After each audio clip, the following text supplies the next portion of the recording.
Hello दोस्तों, मेरा नाम है उमाकांत और आप देख रहे हैं उमाकांत एकेडमी का यूट्यूब चैनल।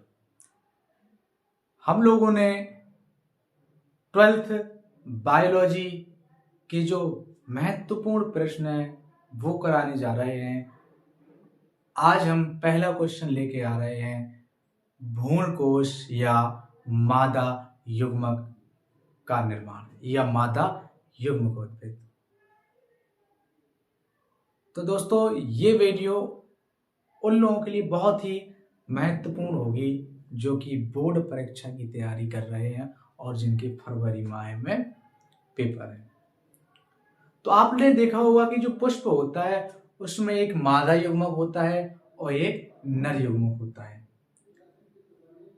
तभी दोनों का निषेचन होता है, भ्रूण का निर्माण होता है।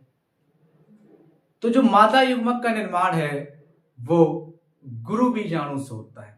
गुरु बीजाणु का जो टॉपिक है गुरु बीजाणु वो पहले इसके वीडियो में मिलेगा आपको। तो गुरु बीजाणु को मादा युग्मक के निर्माण की प्रथम कोशिका कहते हैं। क्या कहते हैं? गुरु बीजाणु को मादा युग्मक के निर्माण की प्रथम कोशिका। ये जो है ये बीच में गुरु बीजाणु है जो आपके बीजांड के अंदर उपस्थित है। ये गुरु बीजाणु जो है समसूत्री विभाजन करता है। ये गुरु बीजाणु समसूत्री विभाजन करता है और दो केंद्रक का निर्माण करता है।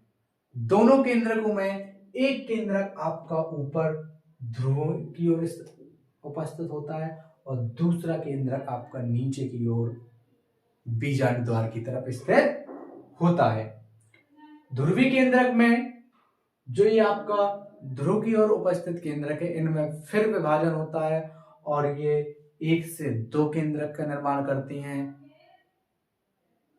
नीचे भी और ऊपर भी दोनों ही 1 से 2 केंद्रक का निर्माण करती हैं। इसमें एक बार और समसूत्री विभाजन होगा तो ये आपके 2 से 4 केंद्रक का निर्माण करेंगे। 2 से 4 केंद्रक का निर्माण करेंगे, 4 केंद्रक ऊपर और 4 केंद्रक नीचे। तो 4 जो आपके केंद्रक हैं वो कहां स्थित है? निभा की ओर, और 4 आपके बीजांड द्वार की ओर। तो ये चारों जो उपस्थित हैं, इन चारों में क्या होता है कि जो चारों केंद्रक आपके उपस्थित हैं इनमें से एक केंद्रक आपका निभाग की ओर से और एक केंद्रक आपका बीजांड द्वार की ओर से बीच में आ जाते हैं और आपका किसका निर्माण करते हैं? एक केंद्रक आपका कहां से आया? 4 ऊपर है, 4 केंद्रक ऊपर है और 4 नीचे है। तो एक आपका ऊपर से आया, यहां एक आपको ऊपर से एक नीचे आया। तो जब बीच में जब एक एक आएंगे तो 2 जोड़े आए तो कितने हो गए? 2। तो 2 केंद्रक हो गए तो इसे आपको क्या कहेंगे? द्वितीय केंद्रक। और दोनों केंद्रकों ने मिलकर एक कोशिका का निर्माण किया, इसे क्या कहेंगे? द्वितीय केंद्रक। जो आपका कैसा केंद्रक है? द्विगुणित केंद्रक है। कैसा केंद्रक है? द्विगुणित केंद्रक है। इसी को ध्रुवीय केंद्रक भी कह देते हैं। ठीक है। जो आपकी ऊपर की ओर जो केंद्रक उपस्थित थे, निभाग की ओर जो आपके 3 केंद्रक शेष बचे थे, उन्होंने जीव द्रव्य, उन्होंने क्या किया? कोशिका द्रव्य,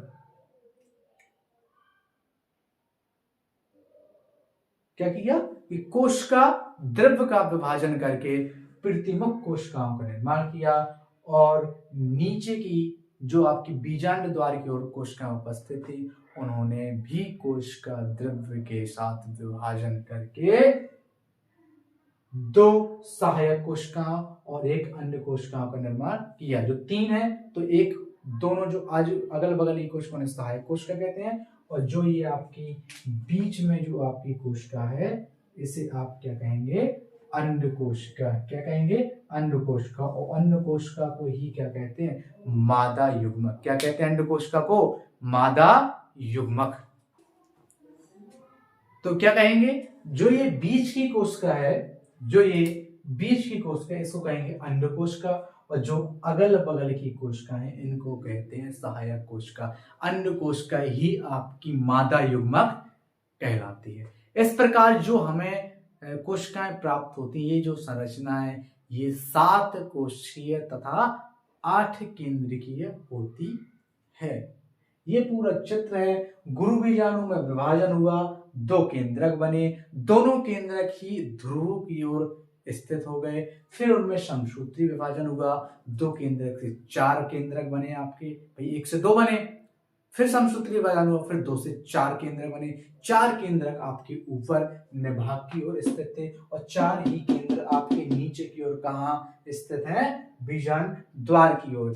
4 केंद्रकों में से एक केंद्रक निभाग की ओर से और एक केंद्रक आपका बीजांड द्वार की ओर से बीच में आ जाता है और वो क्या कहलाता है, आपका ध्रुवीय केंद्र कहलाता है। क्या कहलाता है, ध्रुवीय केंद्रक या द्वितीय केंद्रक कहलाता है। जो शेष 3 केंद्रक बचते हैं वो कोशिका द्रव्य का विभाजन करके प्रतिमुख कोशिकाएं कहलाती हैं और जो आपकी बीजांड द्वार की ओर स्थित कोशिकाएं हैं उनमें जब कोशिका द्रव्य का विभाजन होता है तो जो बीच की कोशिका है वो आपकी अन्य कोशिका, जिसे हम मादा युग्मक कहते हैं, कहलाती है और जो अगल बगल की कोशिकाएं हैं वो क्या कहलाती हैं, प्रतिमुख कोशिकाएं कहलाती हैं। तो दोस्तों ये था आपका मादा युग्मक का निर्माण, मादा युग्मकोद्भिद का विकास, या इसे कह देंगे मादा युग्मक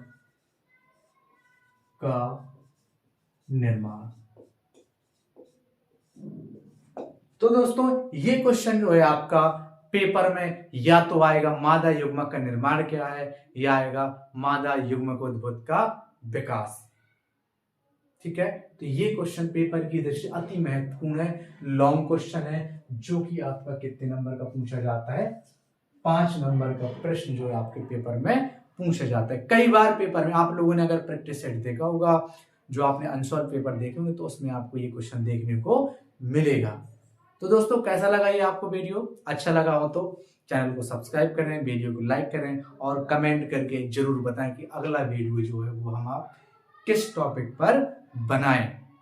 और जिनके पास इस जो टॉपिक का नोट्स उपलब्ध ना हो तो वो हमें नंबर पर मैसेज कर दें या कमेंट कर दें, हम उनको व्हाट्सएप पे ये जो है टॉपिक की नोट्स हैं वो उपलब्ध करा देंगे।